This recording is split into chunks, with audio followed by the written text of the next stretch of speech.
Hello friends, ഞാൻ അടുത്ത് നമ്മൾ പഠിക്കാൻ പോകുന്നത് സർഫേസി ആക്ടിനെ കുറിച്ചാണ്. ഓക്കെ, അപ്പോൾ എന്തിനാണ് ഈ സർഫേസി ആക്ട് വന്നത് അതിനെക്കുറിച്ചൊരു ഡീറ്റെയിൽ ആയിട്ട് ഞാൻ പറയാം. ഓക്കെ, ഇത് വെരി സിമ്പിൾ ചാപ്റ്ററാണ്. ശരിക്കും പറഞ്ഞാൽ ഈ സർഫേസി ആക്ട് വന്നതിനേക്കാളും മുമ്പുള്ള അവസ്ഥ, ഒരു ബാങ്കിൻ്റെ അവസ്ഥ എന്താണെന്ന് പറയാം. ഓക്കെ, വളരെ ഒരു ഇൻട്രസ്റ്റിംഗ് ടോപ്പിക്കാണ്. ഇപ്പോൾ ബാങ്കിനെ സംബന്ധിച്ച് ഏറ്റവും ഇമ്പോർട്ടൻ്റ് ആയിട്ടുള്ള അസറ്റ് എന്താ? ക്യാഷാണ് അല്ലേ? അപ്പോൾ ബാങ്കിന് ക്യാഷ് കിട്ടുന്നത് ഡെപ്പോസിറ്റ് വഴിയാണ്. കുറേ ആൾക്കാർ, അതായത് കസ്റ്റമേഴ്സ് വന്ന് ഡെപ്പോസിറ്റ് ചെയ്യും. എന്നിട്ട് ആ ഡെപ്പോസിറ്റ് എമൗണ്ട് വെച്ചിട്ടാണ് വേറൊരു കസ്റ്റമേഴ്സിന് ലോണായിട്ടൊക്കെ എമൗണ്ട് കൊടുക്കണത് അല്ലേ, ലോൺ കൊടുക്കണത്. അപ്പോൾ കുറേ ആൾക്കാർ ഈ ലോൺ വന്ന് മേടിക്കും.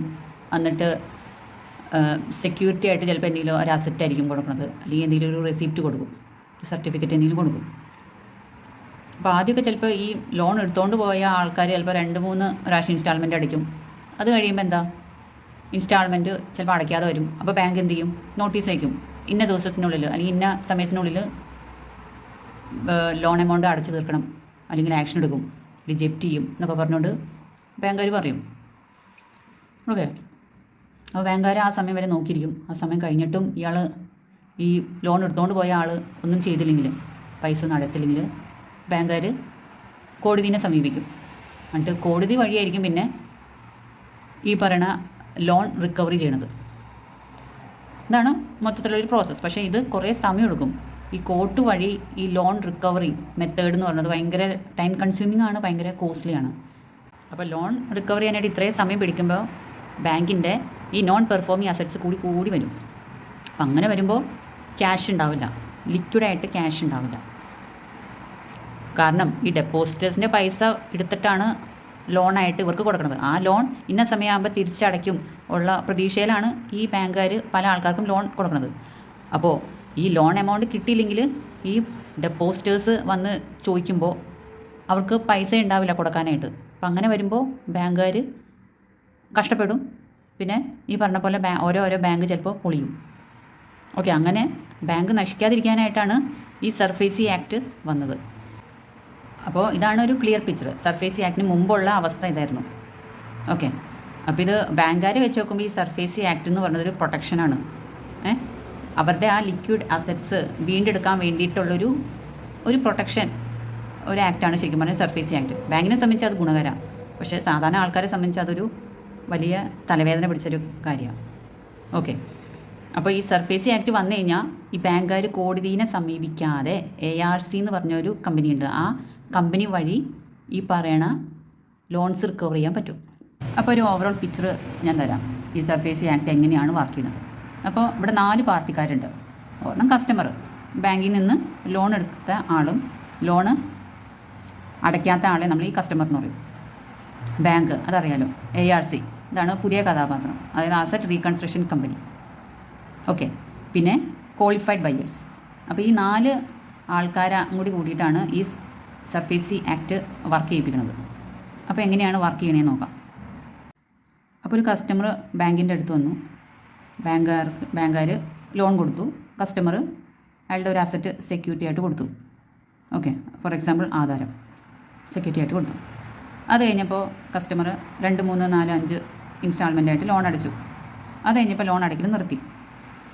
ഓക്കെ, അങ്ങനെ അടയ്ക്കാതെ വരുമ്പോൾ ബാങ്കുകാർ ആദ്യം ഒന്ന് നോട്ടീസ് അയക്കും, അടയ്ക്കണം എന്ന് പറഞ്ഞിട്ട്. ഓക്കെ, പക്ഷെ എന്നിട്ടും അടയ്ക്കാതെ വരുമ്പോൾ ബാങ്കുകാർ എന്ത് ചെയ്യും? ആ ലോണിനെ നോൺ പെർഫോമിങ് അസറ്റ് ആ കാറ്റഗറി ആയിട്ട് ക്ലാസിഫൈ ചെയ്യും ഈ കസ്റ്റമറിൻ്റെ ലോണ്. ഓക്കെ, ഇതൊരു കസ്റ്റമറാണ്. അപ്പോൾ ഇതുപോലെ കുറേ കസ്റ്റമേഴ്സ് ഉണ്ടാവും. അപ്പോൾ ഇപ്പോൾ ബാങ്കിൻ്റെ കയ്യിൽ കുറേ NPAs ഉണ്ട്. ഈ NPAs കുറേ വന്നു കഴിഞ്ഞാൽ അത് ബാങ്കിന് ദോഷമാണ്. കാരണം ബാങ്കിൻ്റെ കയ്യിൽ ലിക്വിഡ് ക്യാഷ് ഉണ്ടാവില്ല. ഈ പറഞ്ഞ ആധാരം, കുറേ സർട്ടിഫിക്കറ്റ് കയ്യിൽ വെച്ച് കഴിഞ്ഞാൽ അത് കാര്യമില്ല അല്ലേ? നാളെ ഡെപ്പോസിറ്റർ വന്ന് അയാളുടെ ഡെപ്പോസിറ്റ് എമൗണ്ട് ചോദിച്ചു കഴിഞ്ഞാൽ ഈ പറഞ്ഞ സർട്ടിഫിക്കറ്റ് കാണിച്ചു കഴിഞ്ഞാൽ അത് ശരിയാവില്ല അല്ലേ? ഡെപ്പോസിറ്റ് ചെയ്ത എമൗണ്ട് അയാൾക്ക് ആ ഡെപ്പോസിറ്ററിന് കൊടുക്കണം, എന്നാലല്ലേ ബാങ്ക് എന്ന് പറയാൻ പറ്റുള്ളൂ. അപ്പോൾ അത് ഭയങ്കര പ്രശ്നമാവും. ഓക്കെ, അപ്പോൾ അത് പ്രശ്നങ്ങൾ ഒഴിവാക്കാൻ വേണ്ടിയിട്ട് എന്ത് ചെയ്യും? ഈ ബാങ്കുകാരുടെ കയ്യിലുള്ള NPAs എല്ലാം ARC എന്ന് പറഞ്ഞ ഒരു കമ്പനീനെ സമീപിക്കും, അസറ്റ് റീകൺസ്ട്രക്ഷൻ കമ്പനി. ARCയുടെ ജോലി എന്ന് വെച്ച് കഴിഞ്ഞാൽ ഈ പറയണ കസ്റ്റമർ ഉണ്ടല്ലോ, ലോൺ അടയ്ക്കാത്ത കസ്റ്റമർ ഉണ്ട്, ആ കസ്റ്റമറിൻ്റെ പുറകെ നടന്ന് എങ്ങനെയെങ്കിലും ലോൺ അടപ്പിക്കും. എന്നിട്ട് ആ കിട്ടണ എമൗണ്ട് ഇവരുടെ കമ്മീഷൻ ഒഴിച്ച് ബാക്കി എമൗണ്ട് ബാങ്കിന് കൊടുക്കും, ഈ പറഞ്ഞ ക്വാളിഫൈഡ് ബയേഴ്സിന് കൊടുക്കും. ബാങ്കിന് ആദ്യം തന്നെ ക്യാഷായിട്ട് കൊടുക്കും. ആ ക്യാഷ് വന്നത് ഈ ക്വാളിഫൈഡ് ബയേഴ്സിൽ നിന്നാണ്. ക്വാളിഫൈഡ് ബയേഴ്സിൽ നിന്നുള്ള എമൗണ്ട് ഇവർ ARC വാങ്ങിച്ചിട്ട് കുറച്ച് ക്യാഷ് ബാങ്കിന് കൊടുക്കും. ബാക്കി സെക്യൂരിറ്റി റെസിപ്റ്റ് ആയിട്ടാണ് കൊടുക്കുന്നത്. അപ്പോൾ എന്താണ് ഈ സെക്യൂരിറ്റി റെസിപ്റ്റ്? സെക്യൂരിറ്റി റെസിപ്റ്റ് എന്ന് വെച്ച് കഴിഞ്ഞാൽ ഒരു പ്രോമിസാണ്. അതായത് ARC ബാങ്കിന് കൊടുക്കുന്ന ഒരു പ്രോമിസാണ്. പ്രോമിസ് എന്ന് വെച്ച് കഴിഞ്ഞാൽ കസ്റ്റമറിൻ്റെ കയ്യിൽ നിന്ന് ലോൺ റിക്കവർ ചെയ്ത് കഴിഞ്ഞാൽ ആ റിക്കവർ ചെയ്ത എമൗണ്ട് ബാങ്കിന് തിരിച്ച് പേ ചെയ്തോളാം എന്ന് പറഞ്ഞൊരു പ്രോമിസാണ് സെക്യൂരിറ്റി റെസിപ്റ്റ്. അപ്പോൾ ARC ആദ്യം കുറച്ച് ക്യാഷായിട്ട് കൊടുക്കും. ബാക്കി ലോൺ എമൗണ്ട് കിട്ടുമ്പോൾ ആ ലോൺ എമൗണ്ടിൽ നിന്ന് ഇവരുടെ ബ്രോക്കറേജ് ഫീസൊക്കെ കമ്മീഷനൊക്കെ കുറച്ചിട്ടാണ് ബാക്കിയുള്ള എമൗണ്ട് കൊടുക്കുന്നത്, ബാങ്കിന് കൊടുക്കുന്നത്. ഓക്കെ, അപ്പോൾ ഇതാണ് ARCയുടെ റോള്. ഇനി ക്വാളിഫൈഡ് ബയേഴ്സ് എന്താണെന്ന് നോക്കാം. ഇവരുടെ മെയിൻ ജോലി എന്ന് വെച്ച് കഴിഞ്ഞാൽ ഇവരുടെ കയ്യിൽ ബൾക്കായിട്ടുള്ള എമൗണ്ട് ഉണ്ടാവും. ഓക്കെ, ചെറിയ എമൗണ്ട് ഒന്നല്ല, ബൾക്കായിട്ടുള്ള എമൗണ്ട് ഇവരുടെ കയ്യിലുണ്ടാവും. അതായത് ഇവർ ചിലപ്പോൾ ഒരു ഫിനാൻഷ്യൽ ഇൻസ്റ്റിറ്റ്യൂഷൻ ആയിരിക്കാം, അല്ലെങ്കിൽ ഇൻഷുറൻസ് കമ്പനി ആയിരിക്കാം, അല്ലെങ്കിൽ ബാങ്ക്, അല്ലെങ്കിൽ സ്റ്റേറ്റ് ഫിനാൻഷ്യൽ കോർപ്പറേഷൻ, അങ്ങനെ വലിയ വലിയ ആൾക്കാരാണ് ക്വാളിഫൈഡ് ബയേഴ്സ് എന്ന് പറയുന്നത്. അപ്പോൾ ഇവരുടെ അടുത്ത് എപ്പോൾ വന്ന് ചോദിച്ചാൽ ഇവരുടെ കയ്യിൽ ബൾക്കായിട്ടുള്ള എമൗണ്ട് ഫണ്ട് ഉണ്ടാവും ഇവരുടെ കയ്യിൽ, ക്വാളിഫൈഡ് ബയേഴ്സിൻ്റെ കയ്യിൽ. അപ്പോൾ ഈ ARC ഇവരുടെ കയ്യിൽ നിന്ന് പൈസ മേടിക്കും, അതിൻ്റെ സെക്യൂരിറ്റി റെസിപ്റ്റ് ഇഷ്യൂ ചെയ്യും.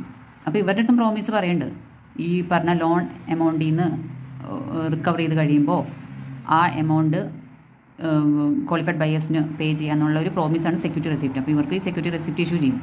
എന്നിട്ട് ഈ പൈസ എടുത്താണ് ബാങ്കിന് കൊടുക്കുന്നത്. കാരണം ബാങ്കിന് ലിക്വിഡിറ്റി മെയിൻറ്റെയിൻ ചെയ്യാൻ വേണ്ടിയിട്ടാണ് ആദ്യം കുറച്ച് ക്യാഷായിട്ട് ഈ ARC ബാങ്കിന് കൊടുക്കുന്നത്. എന്നിട്ട് അത് കഴിഞ്ഞിട്ട് ARC അവരുടെ മെയിൻ വർക്ക് സ്റ്റാർട്ട് ചെയ്യും. കസ്റ്റമറിൻ്റെ പുറകെ പോയിട്ട് മാക്സിമം റിക്കവർ ചെയ്യാൻ നോക്കും. റിക്കവർ ചെയ്ത് കഴിഞ്ഞിട്ട് ഈ ARCക്ക് പൈസ കിട്ടുമല്ലോ, അവരുടെ കമ്മീഷൻ കുറച്ചിട്ട് ബാക്കിയുള്ള എമൗണ്ട് ക്വാളിഫൈഡ് ബയേഴ്സിനും കൊടുക്കും, ബാങ്കിനും കൊടുക്കും. ഓക്കെ, അപ്പോൾ ഇനിയുള്ള ഈ ഇമ്പോർട്ടൻ്റ് ആയിട്ടുള്ള ഡെഫിനിഷൻ ഇല്ല, അസറ്റ് റീകൺസ്ട്രക്ഷൻ, ARC, പിന്നെ ഈ ബോറോവർ, അതുപോലെ തന്നെ ഇവിടെ കുറേ ഡെഫിനിഷൻ പറഞ്ഞിട്ടുണ്ട്. അതൊക്കെ ചുമ്മാ ഒന്ന് വായിച്ച് ഓടിച്ച് പോയി കഴിഞ്ഞപ്പോൾ നിങ്ങൾക്ക് മനസ്സിലാവും. ഓക്കെ, കാരണം ഞാനൊരു ഓവറോൾ ഒരു ഐഡിയ തന്നിട്ടുണ്ട് ഈ ചാപ്റ്ററിനെ പറ്റി. ഞാൻ നിങ്ങൾക്ക് അത് മനസ്സിലാവും, എന്താണ് ARC, എന്താണ് ക്വാളിഫൈഡ് ബയേഴ്സ്, എന്താണ് NPS, അതെല്ലാം നിങ്ങൾക്ക് മനസ്സിലാവും. ഓക്കെ, ഇതൊക്കെ ചുമ്മാ ഒന്ന് വായിച്ച് ഓടിച്ച് പോവാം. ഓക്കെ, ഇനി അടുത്തത് സെക്ഷൻ 3 നോക്കാം നമുക്ക്. Registration of asset reconstruction companies. Okay, ഇനി ARC രജിസ്റ്റർ ചെയ്യണമെങ്കിൽ ഈ പറയുന്ന കാര്യങ്ങൾ ചെയ്യണം. ഓക്കെ, അപ്പോൾ എന്തൊക്കെയാണെന്ന് നോക്കാം. ആദ്യമേ തന്നെ ഈ ARCക്ക് സ്വന്തമായിട്ടുള്ളൊരു ഫണ്ട് ഉണ്ടായിരിക്കണം. അതായത് 2 കോടി അതിൽ കൂടുതൽ അവരുടെ കയ്യിൽ ഫണ്ട് ഉണ്ടായിരിക്കണം.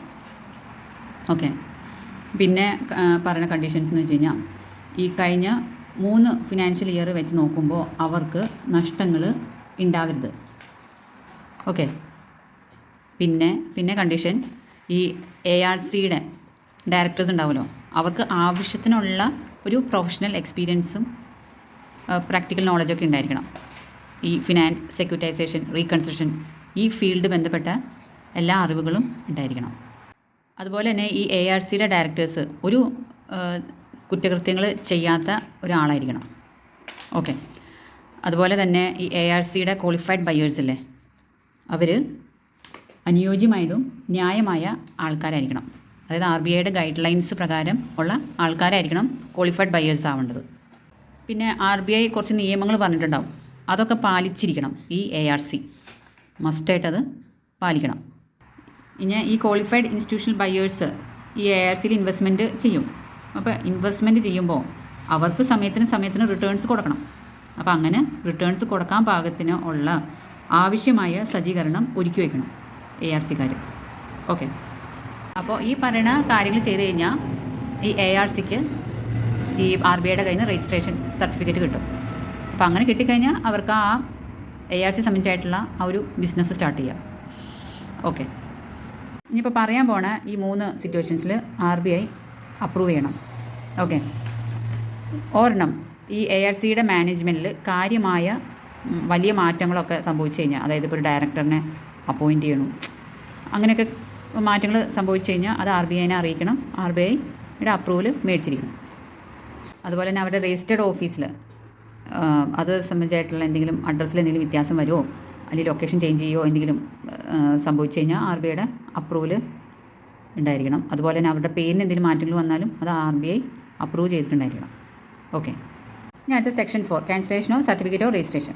ഇനി പറയാൻ പോണ കാര്യങ്ങൾ ARCക്കാർ ചെയ്ത് കഴിഞ്ഞാൽ അവരുടെ കയ്യിലുള്ള രജിസ്ട്രേഷൻ സർട്ടിഫിക്കറ്റ് RBIക്കാർ ക്യാൻസൽ ചെയ്യും. അപ്പോൾ എന്തൊക്കെയാണെന്ന് നോക്കാം.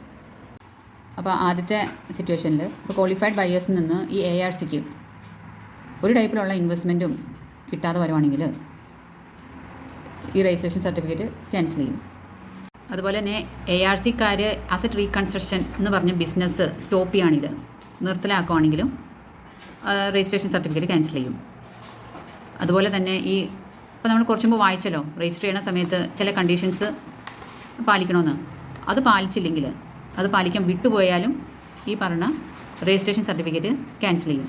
അതുപോലെ തന്നെ RBI സമയത്തിന് ഓരോ നിർദ്ദേശം പറയും. അപ്പോൾ ആ നിർദ്ദേശത്തിൽ ഇവർ അനുസരിച്ചില്ലെങ്കിൽ ഈ പറഞ്ഞ രജിസ്ട്രേഷൻ സർട്ടിഫിക്കറ്റ് ക്യാൻസൽ ചെയ്യും. അതുപോലെ അക്കൗണ്ട്സ് ഒക്കെ കാത്തു സൂക്ഷിച്ചില്ലെങ്കിലും രജിസ്ട്രേഷൻ സർട്ടിഫിക്കറ്റ് ക്യാൻസൽ ചെയ്യും. അതുപോലെ തന്നെ RBIക്ക് ഇൻസ്പെക്ഷന് വേണ്ടിയിട്ട് ഈ ARCയുടെ ഡോക്യുമെൻറ്റ്സ് സബ്മിറ്റ് ചെയ്യാൻ പറയും. പക്ഷേ അവർ സബ്മിറ്റ് ചെയ്തില്ലെങ്കിൽ രജിസ്ട്രേഷൻ സർട്ടിഫിക്കറ്റ് ക്യാൻസൽ ചെയ്യും.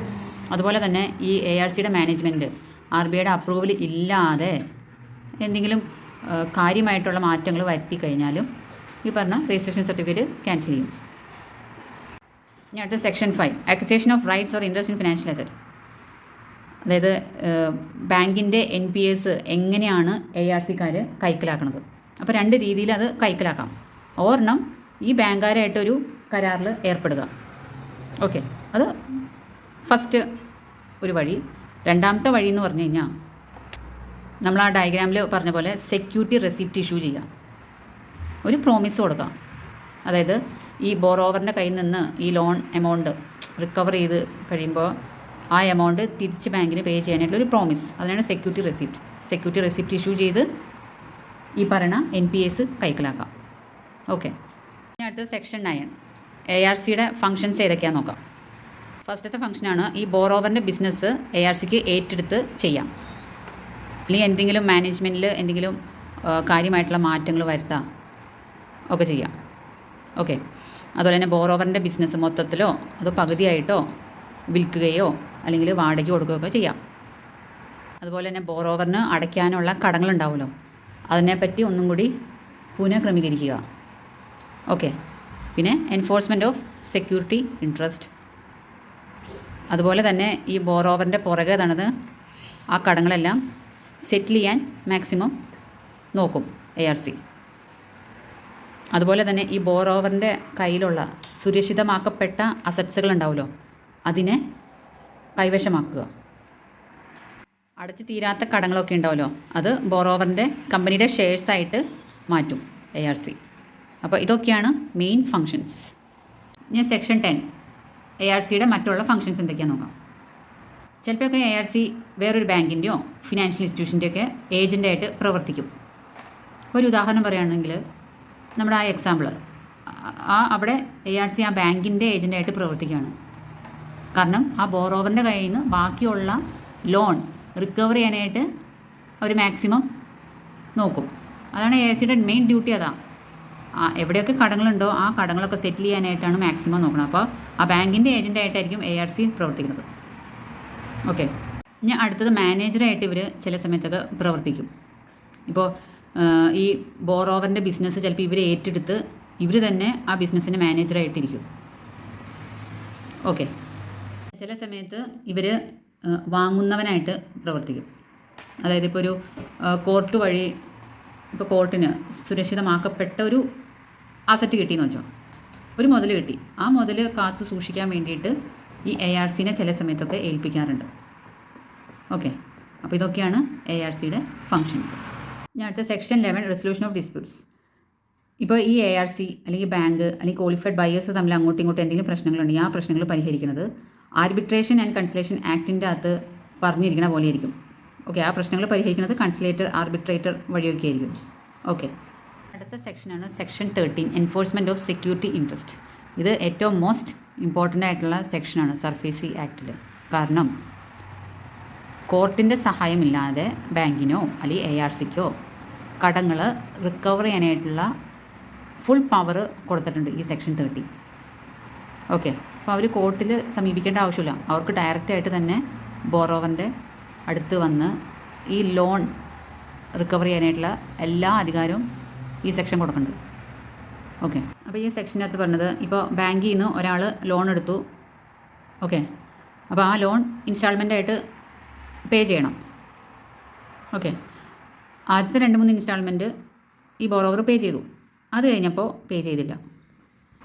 അപ്പോൾ ബാങ്കുകാർ അയാളുടെ അക്കൗണ്ട്, ഈ ബോറോവറിൻ്റെ അക്കൗണ്ട് NPA ആയിട്ട് ക്ലാസിഫൈ ചെയ്തു. ഓക്കെ, എന്നിട്ട് ഈ ബാങ്കുകാർ ബോറോവറിന് ഒരു നോട്ടീസ് അയച്ചു. 60 ദിവസത്തിനുള്ളിൽ ഈ പറയണ ലോൺ തിരിച്ചടയ്ക്കണമെന്ന് പറഞ്ഞുകൊണ്ട് ഒരു നോട്ടീസ് അയച്ചു അയാളുടെ അഡ്രസ്സിൽ. അപ്പോൾ ഈ നോട്ടീസിനകത്ത് സകല ഡീറ്റെയിൽസും പറഞ്ഞിട്ടുണ്ട്.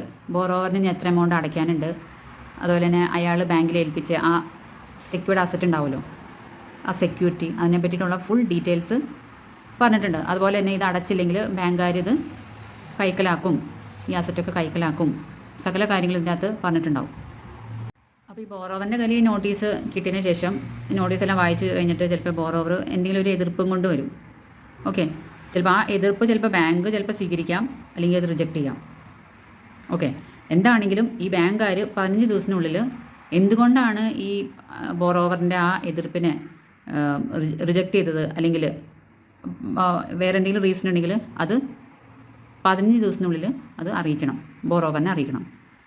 ഞാൻ അടുത്തത് മോളിൽ പറഞ്ഞിരിക്കണ ഒരു ടൈം പീരീഡ് ഉണ്ട്. ആ ടൈം പീരീഡിനുള്ളിൽ ഈ പറഞ്ഞ ബോറോവർ കടങ്ങൾ വീട്ടിയില്ലെങ്കിൽ ഈ ബാങ്കുകാർ എന്ത് ചെയ്യും, ഈ പറഞ്ഞ രീതിയിൽ ആ ലോൺ റിക്കവർ ചെയ്യാൻ നോക്കും. അപ്പോൾ ഏതൊക്കെയാണെന്ന് നോക്കാം. ഫസ്റ്റത്തെ രീതി എന്ന് വെച്ച് കഴിഞ്ഞാൽ ബോറോവറിൻ്റെ സുരക്ഷിതമാക്കപ്പെട്ട അസറ്റില്ലേ അത് കൈക്കലാക്കാൻ നോക്കും, അല്ലെങ്കിൽ ബോറോവറിൻ്റെ ബിസിനസ് ഏറ്റെടുത്ത് നടത്താൻ നോക്കും. ഓക്കെ, അല്ലെങ്കിൽ ഈ പറയണ ബോറോവറിൻ്റെ സുരക്ഷിതമാക്കപ്പെട്ട അസറ്റ്സ് ഉണ്ടാവുമല്ലോ, അത് വേറൊരാളെ അപ്പോയിൻറ്റ് ചെയ്തിട്ട് അത് മാനേജ് ചെയ്യാൻ നോക്കും. പിന്നെ ഈ ബോറോവർ ഈ പറയണ അസറ്റും ഈ ബിസിനസ്സൊക്കെ ബോറോവറിൻ്റെ കയ്യിലോട്ട് തന്നെ കിട്ടണമെങ്കിൽ ഈ പറയണ ലോൺ എമൗണ്ട് ഫുള്ളായിട്ട് അടച്ചിട്ടുണ്ടായിരിക്കണം. അങ്ങനെയാണെങ്കിൽ ഇയാൾക്ക് തിരിച്ചെല്ലാം കിട്ടും. ഓക്കെ, അല്ലെങ്കിൽ ഈ പറയണ ബിസിനസ്സാണെങ്കിലും സെക്യൂർഡ് അസറ്റ് ആണെങ്കിലും ഈ ബാങ്കുകാർ വിറ്റ് അതിൽ നിന്നുള്ള പൈസ വെച്ചിട്ടായിരിക്കും ബാക്കിയുള്ള ലോൺ എമൗണ്ട് റിക്കവറി ചെയ്യുന്നത്. അതുപോലെ തന്നെ ബോറോവറിൻ്റെ എതിരെ എന്തെങ്കിലും ഇവർ ആക്ഷൻസ് എടുത്തു. ഓക്കെ, അപ്പോൾ ആക്ഷൻ റിലേറ്റഡ് ആയിട്ട് വരുന്ന എന്തെങ്കിലും ചിലവോ കോസ്റ്റോ ചാർജസോ ഒക്കെ ഉണ്ടാവുമല്ലോ, അതിൻ്റെ എമൗണ്ടും ഈ പറഞ്ഞ ബോറോവറിൻ്റെ കയ്യിൽ നിന്ന് റിക്കവർ ചെയ്യാൻ ശ്രമിക്കും ഈ ബാങ്കുകാരോ അല്ലെങ്കിൽ ARC. ഓക്കെ, അതുപോലെ തന്നെ ചിലപ്പോൾ ഈ ബോറോവർ ഒരു ബാങ്കിൽ നിന്നായിരിക്കില്ല ലോൺ എടുത്തേക്കണം, വേറെ പല ബാങ്കിൽ നിന്നും ചിലപ്പോൾ ലോൺ എടുത്തിട്ടുണ്ടാവും. ലോൺ എടുത്ത് ചിലപ്പോൾ തിരിച്ചടയ്ക്കാൻ പറ്റാത്ത അവസ്ഥയിലായിരിക്കും. അപ്പോൾ ബാങ്കുകാർ ഈ പറയുന്ന ബോറോവേഴ്സിൻ്റെ അക്കൗണ്ട് NPA ആയിട്ട് ക്ലാസിഫൈ ചെയ്തിട്ടുണ്ടാവും. അപ്പോൾ അങ്ങനെ വന്ന കേസസിൽ ടോട്ടൽ ബാങ്കുകളുടെ 60% അതിൽ കൂടുതലുള്ള ബാങ്കുകളുടെ സമ്മതം ഉണ്ടെങ്കിൽ മാത്രമാണ് ഈ എൻഫോഴ്സ്മെൻറ്റ് ഓഫ് സെക്യൂരിറ്റി ഇൻട്രസ്റ്റ് നടപ്പിലാക്കാൻ പറ്റുള്ളൂ. ഇപ്പോൾ ഒരു എക്സാമ്പിൾ പറയുകയാണ്. ഇപ്പോൾ 10 ബാങ്ക് ഉണ്ടെന്ന് വെച്ചോ, അതിൽ മിനിമം 6 ബാങ്ക് സമ്മതിക്കണം ഈ സെക്ഷൻ 13 നടപ്പിലാക്കാനായിട്ട്. ഓക്കെ, അപ്പോൾ മിനിമം 6 അതിൽ കൂടുതൽ ബാങ്കുകാർ സമ്മതിച്ച് കഴിഞ്ഞാൽ ഈ പറയണ സെക്ഷൻ 13 നടപ്പിലാവും. ഓക്കെ, അത് കഴിഞ്ഞിട്ട് ഈ ARCക്കാർ ബോറോവറിൻ്റെ സുരക്ഷിതമാക്കപ്പെട്ട അസറ്റ് വിറ്റു. ഓക്കെ, ആ വിറ്റ് കിട്ടുന്ന പൈസ വെച്ച് ഇവർ ആ ലോൺ റിക്കവർ ചെയ്യാൻ നോക്കി. പക്ഷേ അതിൽ നിന്നൊരു തൃപ്തിയും വന്നില്ല. ഇനി കുറച്ചും കൂടി ലോണിന് റിക്കവർ ചെയ്യാനുണ്ട്. അപ്പോൾ അങ്ങനെ വന്ന അവസ്ഥയിൽ ഈ പറയണ ARCയോ അല്ലെങ്കിൽ ബാങ്കിനോ ഡെപ്റ്റ് റിക്കവറി ട്രിബ്യൂണലിനെ സമീപിക്കാം. എന്നിട്ട് ബാക്കിയുള്ള ലോൺ എമൗണ്ട് ഈ ബോറോവറിൻ്റെ കയ്യിൽ നിന്ന് വാങ്ങിച്ചെടുക്കാം. അങ്ങനത്തെയും കൂടി ഒരു പവർ ഈ സെക്ഷൻ 13 പറയുന്നുണ്ട്. ഇനി അടുത്ത സെക്ഷൻ 15, അതായത് manor and effect of take over of management. ഈ ARCക്കാർ ബോറോവറിൻ്റെ ഈ കമ്പനി ഉണ്ടാവുമല്ലോ അതിനെ ഏറ്റെടുത്ത് നടത്തിക്കൊണ്ടുപോകും. അപ്പോൾ അതെങ്ങനെയാണെന്ന് നോക്കാം. ആദ്യമേ തന്നെ ഈ ARCക്കാർ ന്യൂസ് പേപ്പറിൽ ഇംഗ്ലീഷ് ലാംഗ്വേജിലും അല്ലാത്തുള്ള ലോക്കൽ ലാംഗ്വേജിലും ഒരു നോട്ടീസ് പ്രസിദ്ധീകരിക്കുക, ഞങ്ങൾ ഈ ബോറോവറിൻ്റെ ബിസിനസ് ഞങ്ങൾ ഏറ്റെടുക്കാൻ പോവാണെന്നുള്ള രീതിയിൽ ഒരു നോട്ടീസ് അച്ചടിക്കുക. ഓക്കെ, പിന്നെ നോട്ടീസ് പ്രസിദ്ധീകരിച്ചതിന് ശേഷം ഈ കമ്പനിയിൽ വർക്ക് ചെയ്യുന്ന എല്ലാ ഡയറക്ടേഴ്സും ആ ഓഫീസിൽ നിന്ന് പിരിഞ്ഞു പോകണം. അതുപോലെ തന്നെ ആ കമ്പനിയും ഈ ഡയറക്ടേഴ്സും തമ്മിൽ എന്തെങ്കിലും കോൺട്രാക്റ്റ് ഉണ്ടെങ്കിൽ അതൊക്കെ ക്യാൻസൽ ചെയ്യണം. അപ്പോൾ ബോറോവറിൻ്റെ ബിസിനസ് മാനേജ് ചെയ്യാനായിട്ട് ചിലപ്പോഴൊക്കെ ഈ ARC ഒരു മാനേജറിനെ അപ്പോയിൻറ്റ് ചെയ്യും. ഓക്കെ, അതിനുശേഷം പിന്നെ മാനേജറായിരിക്കും എല്ലാ സകല കാര്യങ്ങളും നോക്കുന്നത്. ഓക്കെ, ആ ബിസിനസ്സിൻ്റെ അഫയേഴ്സ് എല്ലാം നടത്തിക്കൊണ്ട് പോകുന്നത് ഈ മാനേജറായിരിക്കും. എന്നിട്ട് ഈ ബിസിനസ്സിൽ നിന്ന് കിട്ടുന്ന വരുമാനം വെച്ചിട്ട് ഈ ലോൺ എമൗണ്ട് അടയ്ക്കാൻ നോക്കും, റിക്കവർ ചെയ്യാൻ നോക്കും. അങ്ങനെ കടങ്ങളെല്ലാം ഫുള്ളായിട്ട് വീട്ടിൽ കഴിയുമ്പോൾ ഈ ബോറോവറിൻ്റെ ബിസിനസ് ബോറോവറിന് തന്നെ തിരിച്ചേൽപ്പിക്കും. ഓക്കെ, അതാണ് ഈ സെക്ഷനകത്ത് പറയുന്നത്. ഞാൻ ബാക്കിയുള്ള സെക്ഷൻസില്ല, സെക്ഷൻ 16, സെക്ഷൻ 18 അതൊക്കെ ചുമ്മാ ഒന്ന് വായിച്ചോടിച്ച് പോവാം. ഓക്കെ.